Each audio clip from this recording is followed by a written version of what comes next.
So the way that I like to tie up my spinner rigs, and this is for probably 90% of my applications, maybe even 95% of my applications, is I start out on my back hook here. I always use a size 8 treble hook.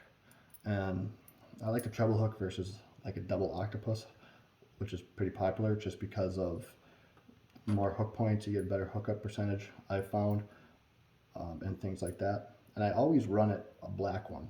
I never want red. I don't want any color back there. I don't want anything to be drawn to that back hook. My front hook, I always run like a size 1 octopus hook or something like that, and I always run it in red because I want them dialed in on that front hook, not that back hook. And I keep 3-4 inches in between. I just kind of eyeball it and look at it. I know some guys who get out a ruler to measure it. I'm not that serious. And then coming up here with my beads, I run different bead lengths and everything, depending on the size of blade that I'm going to be running. So I'll run bead lengths anywhere from maybe 6 or 7 beads all the way up to 8 or 9 beads, just depending on how big of a blade I'm going to be running. So I tie up a lot of them with different amount of beads just for that blade that I'm running. So this is a big size 6 blade, and so I've got, I believe, 9 beads on here, and I don't want to go shorter than that because otherwise I'll be hitting that hook and my hookup percentage will go way down. Second off, I like to always run a quick snap clevis on here so I can switch blades in and out constantly.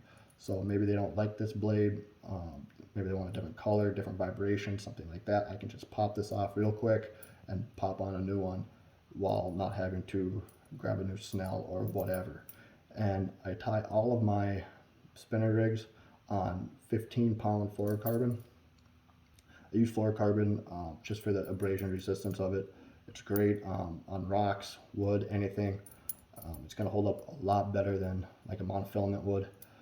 And another thing people don't realize is the fact that big walleye, you get a walleye over 25 inches, 25 to 30 inches, they have very rough mouths, and over time they will start actually digging into this line. So that's why you want that abrasion resistance of that fluorocarbon and that 15-pound. And then I usually just run about 6 feet of snell, 6 or 7 feet, somewhere in there, and then I just tie it to a barrel swivel. But I like the longer snells and things like that. I like that bait away from the weight, things like that. And I can always shorten it up if I'm in dirtier water, maybe a lot of snags, something like that. But it's awfully hard to make it longer. So I always start out longer and I can shorten it up if need be.